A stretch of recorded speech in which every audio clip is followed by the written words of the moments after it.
Bismillahirrahmanirrahim. Assalamualaikum warahmatullahi wabarakatuh.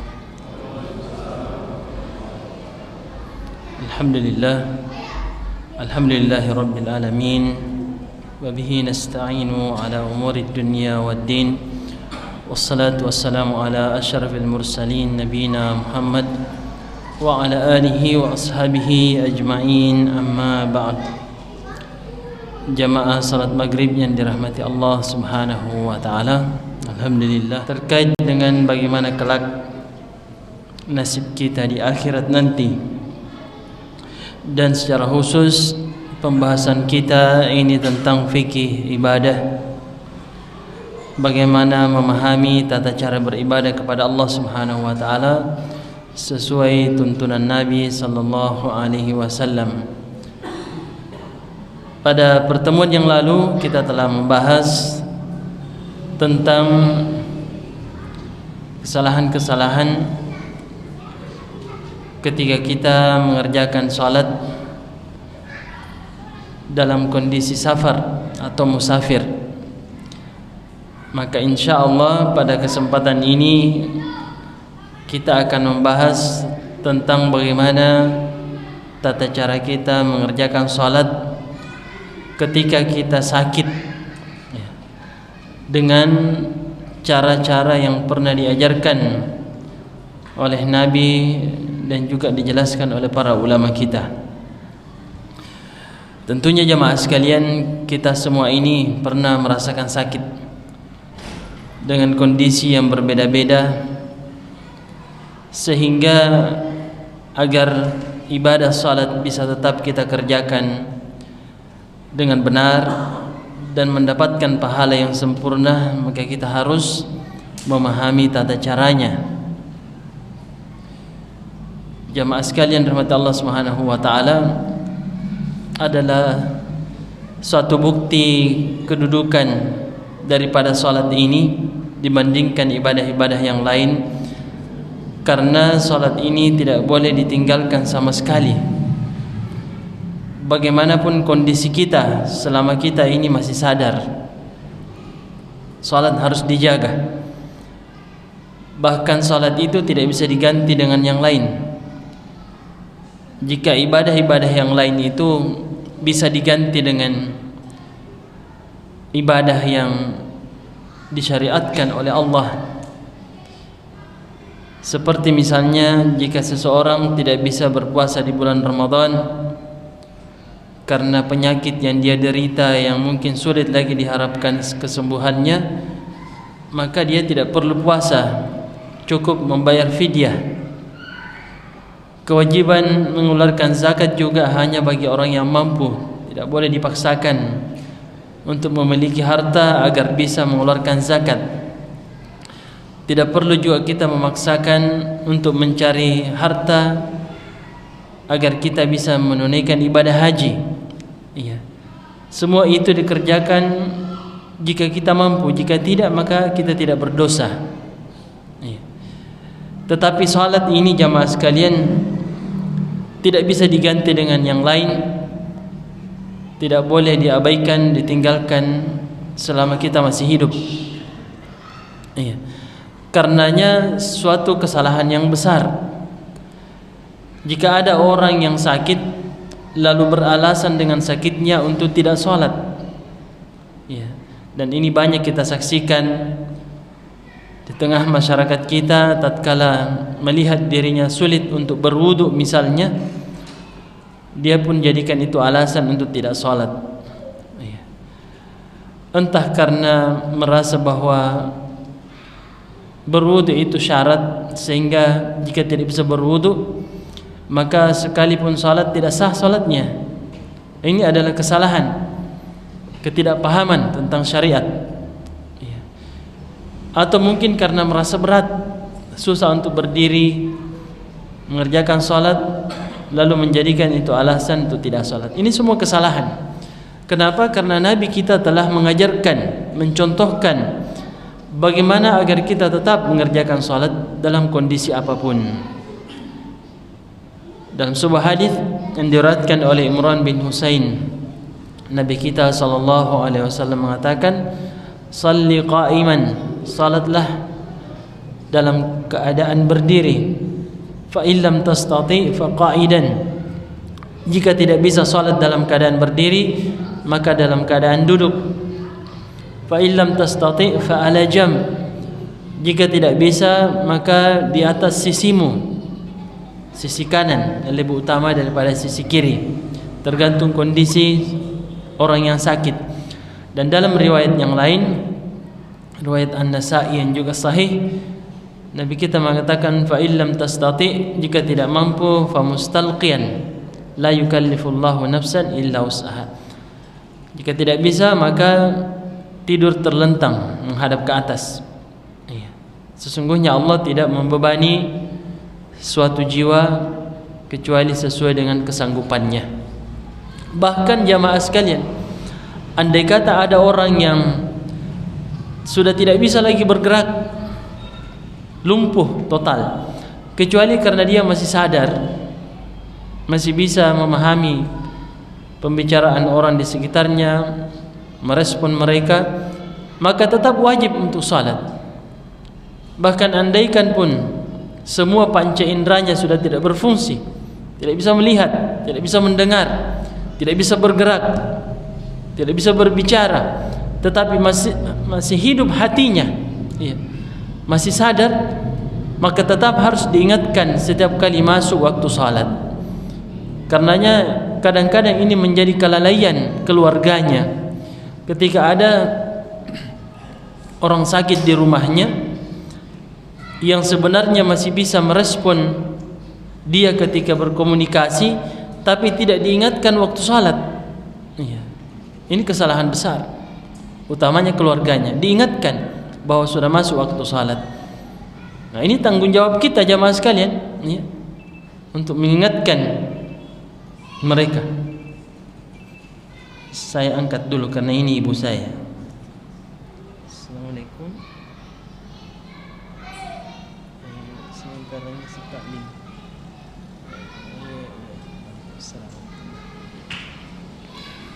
Jadi saya ingatkan kembali jamaah sekalian terkait ini, bahwa ibadah-ibadah yang sunnah itu tidak boleh didahulukan daripada berbuat baik kepada orang tua. Karenanya ulama kita mengatakan, kalau kita kaitkan dengan salat, ini kenapa tadi saya angkat telepon, karena ibu saya nelpon. Kalau kita salat wajib, misalnya salat maghrib tadi, lalu ibu kita memanggil, maka kita tidak boleh mendahulukan ibu kita, karena kita sementara melakukan kewajiban sebagai hak Allah Subhanahu wa taala. Jadi hak Allah didahulukan daripada hak orang tua kita. Sama-sama hukumnya wajib, tetapi ketaatan kepada Allah itu didahulukan. Sekalipun berbakti kepada ibu kita bagian daripada ketaatan kepada Allah. Dan banyak sekali dalilnya tentang hal ini. Ketika Nabi ditanya, ayyul a'mali afdal, amalan apakah yang paling afdal? Nabi mengatakan as-salatu ala waqtiha, salat pada waktunya, dan ini adalah hak Allah. Kemudian ditanya tsumma ayyu, kemudian apa lagi ya Rasulullah? Rasulullah menyebutkan birrul walidain, berbakti kepada kedua orang tua. Jadi ini urutan kedua, hak Allah dulu baru hak orang tua kita. Tapi kalau ibadah yang sifatnya sunnah, seperti orang yang salat sunnah, tiba-tiba dipanggil ibunya, batalkan salat, penuhi panggilan ibu anda, karena itu hukumnya fardu ain, wajib. Ya, memenuhi panggilan ibu kita itu wajib. Sementara salat sunnah itu hukumnya sunnah. Ya, dan cukuplah ketika Juraij, salah seorang dari kisah Ashabul Ukhdud, yang dihukum karena dia mendahulukan salat sunnahnya daripada menjawab ibunya. Nah, ini jamaah sekalian ya, sebagai tambahan supaya tidak disalahpahami. Ya. Jadi dalam kondisi apapun jamaah sekalian, intinya salat tidak bisa diabaikan. Ya. Nah, sekarang kita ingin menjelaskan bagaimana tata cara salat ketika kita sakit. Berdasarkan hadis yang kita sebutkan tadi, maka ada urutannya. Shalli qa'iman, salat dalam keadaan berdiri. Sehingga orang yang sakit Jika dia mampu berdiri, maka dia harus berdiri. Sekalipun pada akhirnya nanti pada pertengahan salat dia tidak mampu berdiri, maka barulah dia duduk. Iya. Kemudian Nabi mengatakan fa illam tastati' fa qa'idan. Kalau tidak bisa berdiri, maka duduklah. Ini yang kedua. Jadi urutannya berdiri dulu. Kalau tidak bisa maka duduk. Fa illam tastati' fa ala jam. Tidak bisa salat dalam keadaan duduk, maka berbaring di atas sisi kanan kita. Kalau tidak bisa lagi fa mustalqiyan. Ia menghadap ke atas. Iya. Berbaring menghadap ke atas dan kedua kaki kita di arah kiblat. Nah, kita akan sebutkan sebentar bagaimana cara salat dalam kondisi seperti itu. Kita mulai dengan tata cara salat ketika kita berdiri. Iya. Kita harus pahami jamaah sekalian bahwa berdiri dalam salat itu adalah rukun salat.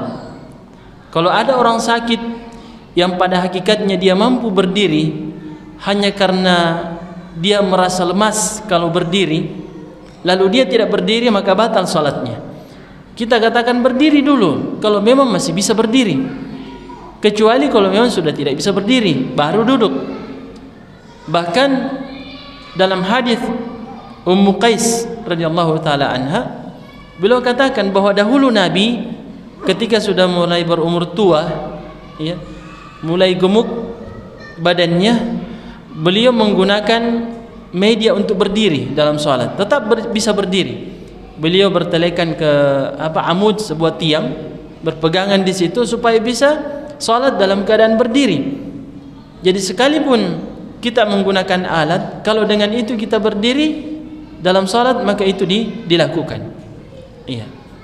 Karena ini pun dilakukan oleh Nabi sallallahu alaihi wasallam. Iya.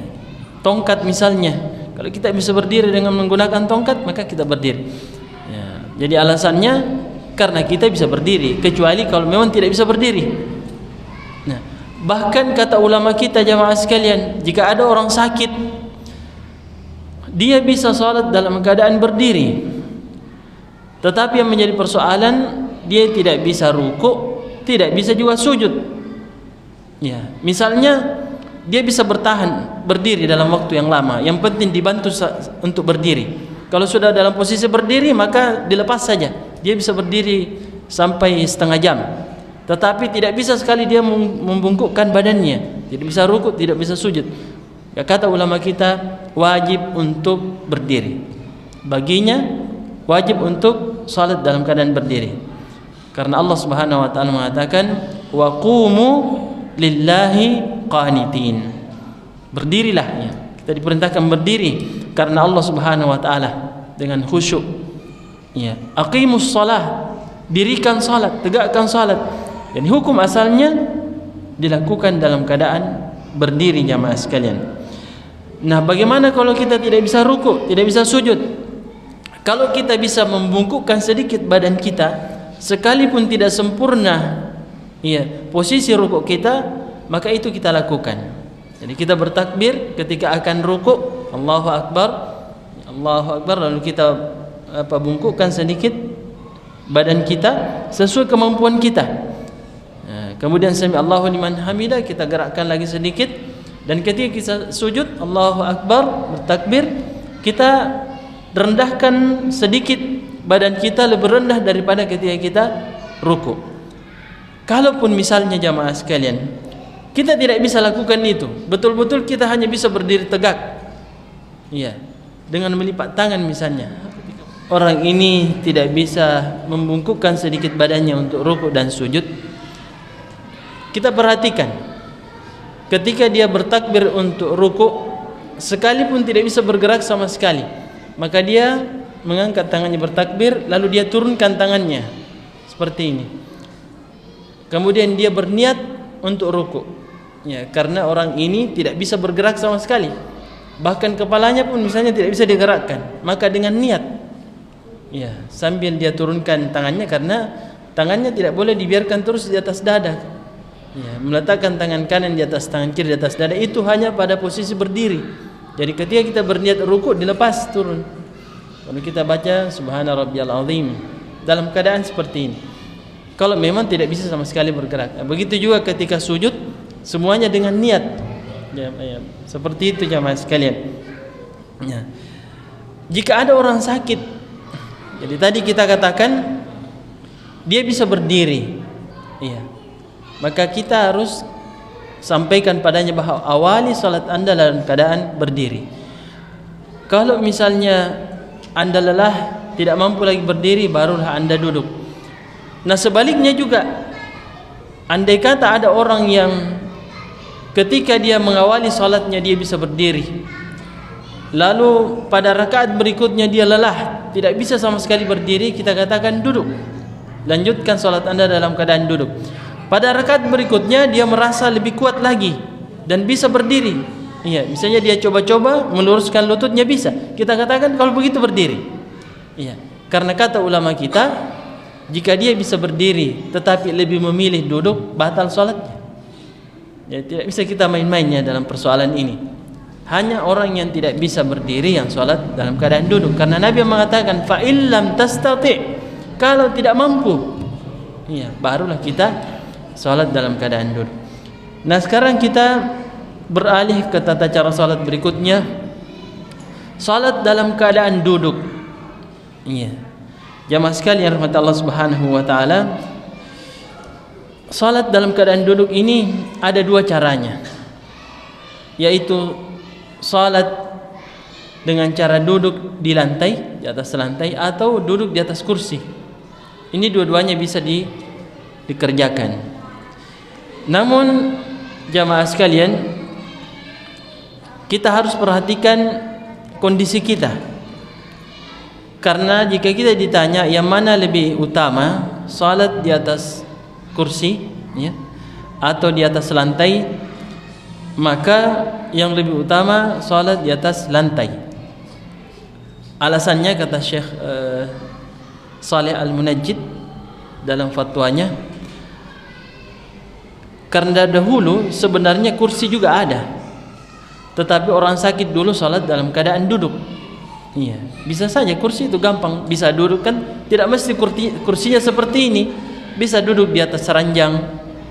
Iya, tetapi justru Nabi contohkan sebagaimana dalam hadis Aisyah radhiyallahu taala anha, bahwa Nabi sallallahu alaihi wasallam dahulu salatnya yusalli mutarabbi'an, dalam keadaan duduk. Nah, kita bahas dulu bagaimana tata cara salat ketika kita duduk.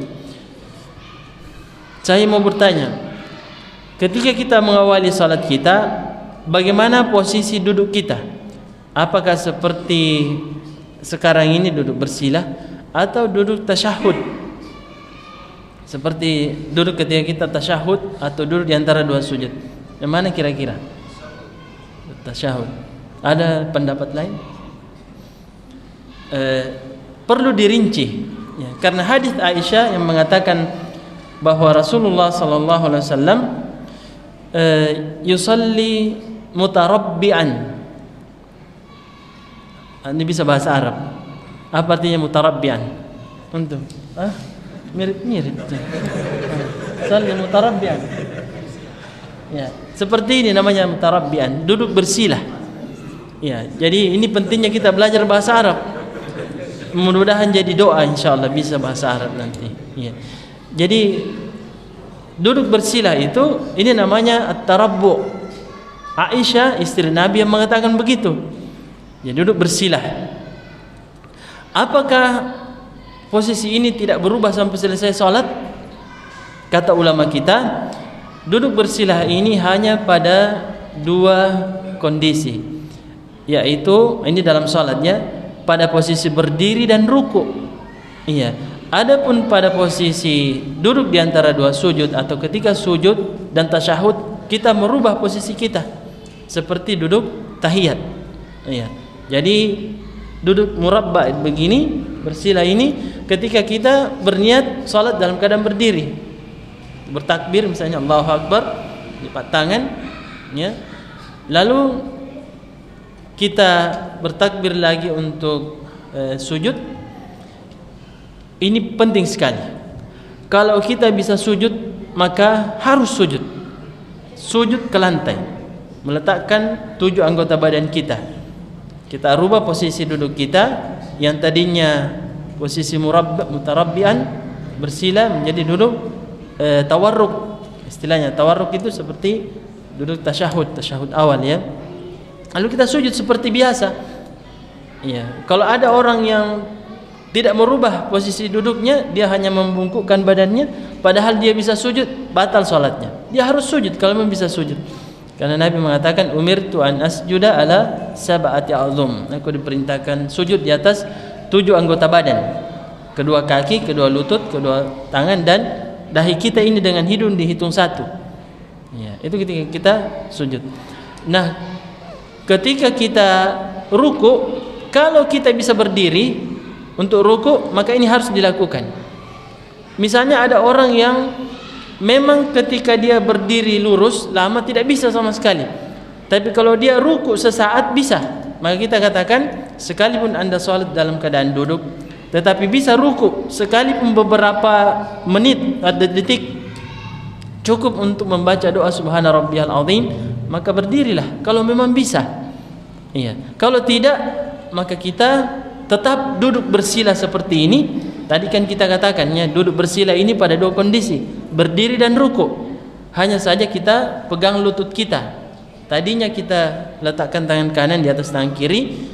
Pada saat kita ruku, Allahu Akbar, kita meletakkan tangan kita di lutut kita dan membungkukkan badan ke depan. Seperti itu.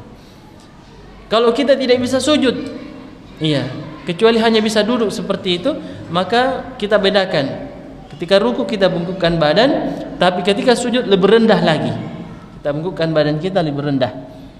Nah, seperti itu. Kalau memang tidak bisa sujud, harus diperhatikan dengan baik. Nah, itu tentang sholat duduk di atas lantai. Baik. Sekarang sholat sambil duduk di atas kursi. Ya, sambil duduk di atas kursi. Muncul pertanyaan di sini jamaah sekalian. Mungkin ada kondisi orang sakit di mana kalau dia duduk di atas kursi maka dia bisa melakukan posisi ruku dengan sempurna. Ya. Misalnya dia duduk di atas kursi, ya. Ya, Allahu Akbar. Ketika akan ruku dia bisa berdiri, jadi Allahu Akbar, lalu dia ruku seperti ini. Tetapi orang ini tidak bisa sujud, iya, namanya juga sakit, bisa saja dia tidak bisa turun. Tadinya saja waktunya mau duduk di kursi dibantu, misalnya, jadi dia tidak bisa sujud, iya. Tetapi orang ini kalau dia awali salatnya dalam keadaan duduk di lantai, dia bisa sujud tapi tidak bisa ruku. Karena harus diangkat berdiri. Yang mana lebih utama kira-kira? Yang mana? Salat di atas kursi supaya bisa ruku, atau salat di lantai tapi bisa sujud? Duduk di lantai. Betul, itu yang benar ya. Duduk di lantai supaya bisa sujud. Apa kira-kira alasannya jamaah sekalian? Pertama, hadis Aisyah tadi, ya, bahwa Nabi salat dalam keadaan duduk murabba. Yang kedua, ternyata rukun-rukun salat itu berbeda-beda keutamaannya. Ya. Jadi kalau ditanya yang mana lebih utama, berdiri, ruku atau sujud? Urutannya jamaah sekalian yang paling utama rukun salat itu sujud dulu, baru ruku, baru berdiri. Dari situ kita sudah bisa pikirkan, sesuaikan dengan kondisi kita. Kalau ada posisi tertentu kita bisa sujud, sekalipun tidak bisa ruku, maka ini yang kita lakukan. Ya. Karena sujud lebih utama daripada ruku. Ya. Alasan kedua jamaah sekalian dari segi makna daripada salat itu, bahwa inti daripada salat itu adalah doa. Salat kan dalam istilah bahasa artinya doa. Salat itu doa. Iya. Dan Nabi kita mengatakan aqrabu ma yakunul abdu ila rabbih wa huwa sajid. Kondisi di mana seseorang itu paling dekat kepada Tuhannya, kepada Allah adalah ketika dia sujud. Dan orang paling bisa khusyuk itu ketika sujud. Ya. Orang bisa khusyuk bisa menangis. Itu ketika dia sujud, ketika dia merendahkan dirinya. Ya. Jadi ini perlu diperhatikan kondisinya ya. Nah, sekarang ketika dia sudah duduk di atas kursi, lalu dia bertakbir Allahu Akbar, ya, dia membaca surah Al-Fatihah, ya, kemudian berusaha untuk rukuk. Nah tadi kita katakan jika dia bisa bangkit untuk rukuk maka harus dia lakukan itu, karena ini rukunnya.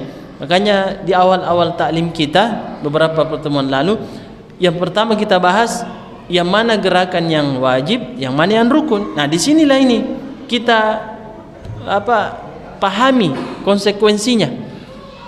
Kenapa harus dibedakan antara rukun salat dan wajib salat? Iya. Nah, kalau misalnya orang yang duduk di atas kursi ini tidak bisa rukuk, hanya bisa duduk saja, maka dia bertakbir, ya, kemudian dia letakkan tangannya di atas lututnya pada posisi lututnya, lalu dia merendahkan badannya ke depan, ya, merundukkan sedikit badannya dengan niat rukuk. Iya. Andai kata mungkin saja ada orang yang ketika duduk di kursi dia bisa turun untuk sujud, tapi dia tidak bisa berdiri untuk rukuk, maka kita katakan Anda harus sujud, turun ke bawah dan sujud. Ya, jadi subhanallah, ini kita lihat kondisi kita ketika kita sakit. Iya, ketika kita setelah rukuk lalu mengucapkan sami Allahu liman hamidah i'tidal, lalu kita bertakbir untuk sujud, maka kita lebih merendahkan lagi badan kita, ya, ketika kita sujud. Nah, ketika kita duduk tasyahud, ya, dan juga duduk di antara dua sujud, maka posisi sama dengan membaca doa masing-masing. Kalau misalnya ada orang yang hanya bisa duduk, katakanlah orang ini posisinya kan biasa orang sakit itu di rumah sakit, justru lebih baik kondisinya kalau dikasih duduk. Kalau berbaring posoi, jadi dia harus duduk sedikit seperti ini. Tapi dia tidak bisa membungkukkan badannya, tidak bisa rukuk, tidak bisa juga sujud, pokoknya begini saja. Ya, maka orang yang hanya seperti ini posisinya, ketika misalnya dia ingin rukuk, maka dia bertakbir Allahu Akbar, baru dia merunduk sedikit dengan isyarat saya, kepalanya saja. Iya. Kemudian sami Allahu liman hamidah, kalau dia gerakkan tangannya, turunkan. Lalu ketika sujud dia rendahkan lagi kepalanya sedikit. Allahu Akbar, lebih rendah. Kalau misalnya kepalanya pun tidak bisa dia gerakkan karena pakai gips misalnya, ya, bisa saja, maka dia cukup berniat saja. Jadi Allahu Akbar, lalu dia berniat rukuk, dia baca subhana rabbiyal azim, subhana rabbiyal azim, subhana rabbiyal azim, baru sami Allahu liman hamidah, dia tidak bergerak, namun tidak bisa bergerak. Baru dia bertakbir lagi setelah membaca Rabbana lakal hamd, Allahu Akbar, baru dia membaca doa sujud. Semuanya dia bayangkan seakan-akan dia lakukan gerakan salat seperti ketika dia masih sehat. Karena jemaah sekalian, selalu kita ingatkan bahwa ketika kita sehat, sempurnakan memang baik-baik salat tak. Karena ketika kita sakit, pahala salat dengan sempurna itu bisa kita raih. Ya, sekalipun tidak sempurna kita lakukan gerakan. Karena Nabi mengatakan, "Idza maridal 'abdu aw safar, kutiba lahu mithlu ma kana ya'malu muqiman sahihan." Jika seseorang musafir atau sakit, maka tetap dicatat baginya pahala yang sempurna dalam melakukan ibadah seperti ketika dia masih sehat. Jadi kalau kita sehat, perbaiki memang supaya kita dapat pahala sempurna ketika kita sakit. Baik, jemaah sekalian rahmat Allah Subhanahu wa taala, sekarang bagaimana tata cara salat ketika kita berbaring di atas sisi kanan kita? Bagaimana waktu, Ustaz? Atau tanya jawab saja, nanti berikutnya dilanjutkan. Tinggal berapa menit? Hampir menit. Iya. Oh iya, ini dari pengurus. Insyaallah kita lanjutkan nanti pertemuan yang akan datang. Tata cara salat ketika kita berbaring di atas sisi kanan kita dan ketika tidur terlentang, insyaallah. Selanjutnya mungkin barangkali ada hal-hal yang mau diperjelas, ditanyakan, maka kita beri kesempatan kepada para jamaah. Tafadhalu. Maju ke sini. Iya. Saya Ustaz, apakah memang betul ada riwayat Nabi itu sholat sunatnya itu kadang cepat, ya, biasanya ada yang kadang biasa memang kita pernah melihat ada Ustaz yang sholatnya cepat, tapi kebanyakan biasanya gampang. Memang ada riwayatnya sih. Iya, ini ada pertanyaan, apakah ada riwayat bahwa Nabi salatnya itu kadang agak cepat? Iya, Aisyah radhiyallahu taala anha pernah menjelaskan itu pada salat sunnah subuhnya. Iya. Pada salat sunnah subuh pernah Aisyah mengatakan saking cepatnya Nabi salat sunnah subuh sampai-sampai saya berpikir apakah Nabi baca surah Al-Fatihah atau tidak. Tetapi bukan berarti di sini ya cepatnya Nabi kemudian hilang tumak ninanya, tidak. Tumak nina tetap ada. Ya, karena tumak nina itu rukun. Yang menjadi pertanyaan, standar gerakan dianggap tumak nina itu bagaimana? Nah, kata ulama kita, standar bahwa seseorang itu sudah dianggap melakukan gerakan salat dengan tumak nina apabila pada setiap gerakan itu sempurna, tidak bergerak berpindah ke gerakan yang lain kecuali betul-betul setelah sempurna, dan minimal dia bisa membaca zikir atau doa satu kali pada posisi itu. Misalnya ketika dia ruku, Allahu Akbar, ya, dalam posisi sempurna, dan rukuknya Nabi itu dikatakan andaikan air dituangkan di atas punggung Nabi tidak tertumpah itu air, saking sempurnanya, dan cukup membaca satu kali Subhana Rabbiyal Azim baru bangkit, ya. Karena wajib hukumnya membaca Subhana Rabbiyal Azim ketika ruku. Sunnah hukumnya membaca 3 kali. Artinya yang sunnah kan boleh dikerjakan, boleh juga tidak. Tapi kalau dikerjakan lebih sempurna pahalanya. Itu namanya tumak nina. Jadi kadang-kadang kalau kita lihat ada orang yang salatnya seakan-akan cepat, dilihat dulu. Kalau memang standar cepatnya itu semua posisi baik, gerakannya baik, bacaannya juga semua dibaca pada posisinya, ya, bukan seperti yang kita contohkan yang membaca Al-Fatihah ketika bangkit dari sujud, pas tegak berdiri selesai Al-Fatihahnya, itu salah. Ya, karena dia membaca Al-Fatihah tidak pada posisinya. Sama dengan orang takbiratul ihram sambil ruku, itu tidak sah salatnya. Takbiratul ihram itu ketika kita berdiri.